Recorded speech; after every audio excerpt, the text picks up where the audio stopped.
Hello all, it's the 14th of January 2016 and it's Dan here from Essex United Kingdom. So here I am, down the allotment on a rather rainy afternoon. So I thought I would take the opportunity to do a little tour to show you what's going on.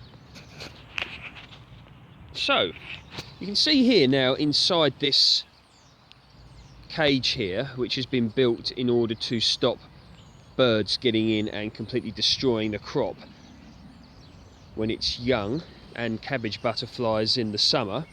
You can see some brassicas. So look at that, nice cabbage there, starting to heart up in the middle.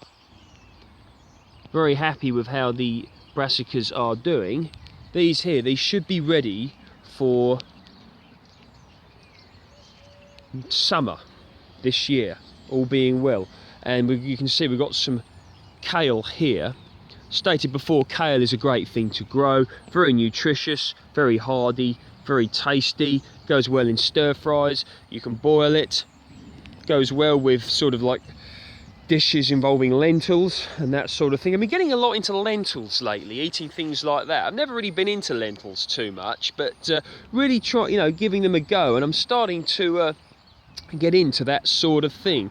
So I've been looking about growing lentils as well. And apparently in the summer in the UK you can grow lentils, but the only thing is of course you need to have quite a bit of space for the plants. So don't know if anyone out there has grown lentils, but if they have, please let me know, and that might be a little thing that I may consider doing another year.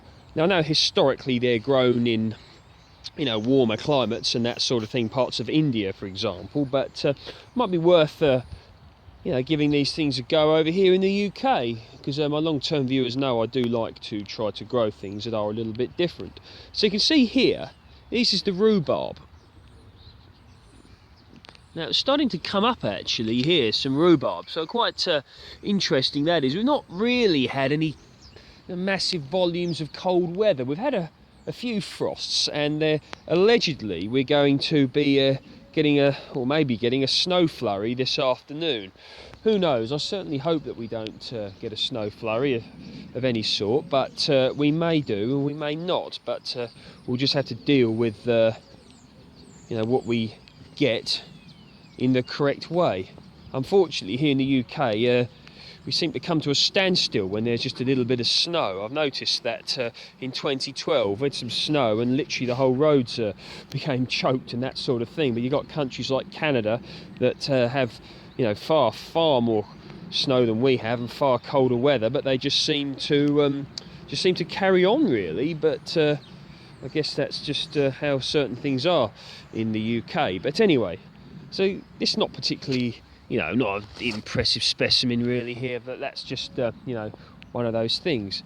Now here we go. This here looks just like a pile of rotting vegetation, and that is exactly what it is. But what this is going to be is enrichment for the soil, because my regular viewers know I like to enrich the soil. We like to enrich it down here to put nutrients back, not just to take, and we try to avoid the use of artificial fertilizers and that sort of thing. So this is all composting nicely, and this will be used in order to help us produce better quality crops.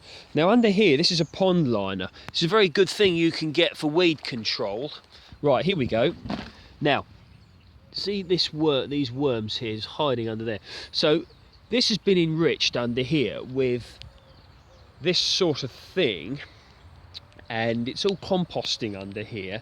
The worms, microorganisms, etc. are taking this into the soil in order to help to nutrify it for good crops. Here we go, see? Now I've stated this before, things like worms, let's see if you see some worms, one here, look.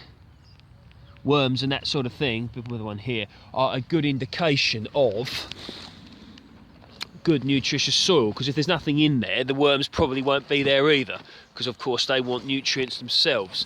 So part of nature, part of God, they're there to help you, so utilize their help. So here we go. Here you can see this is a bed, a raised bed built you know, you got the old 2x4s and that sort of thing, and just your joins with you know, your screws to create some raised beds. And what we do, we put rotting vegetation on the top, and over the period of the winter months this is now working its way into the soil in order to enrich it. So this is one thing you can still do it now. I talked about this sort of thing very much in my video titled Autumn Allotment Jobs. Have a look at that video if you're more interested in what I did at that time, but you can still do it now. Not going to be setting too much until sort of May time. Got some onions or garlic here, I forget what they are, probably garlic, but one or the other, in these raised beds. We use this to protect from birds, this sort of mesh.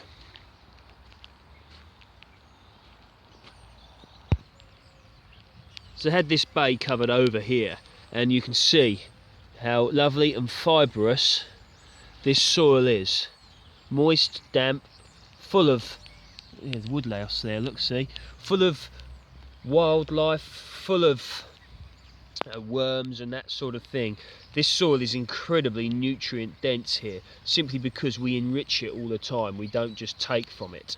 So this is one thing you can do for your own allotment and your own efforts.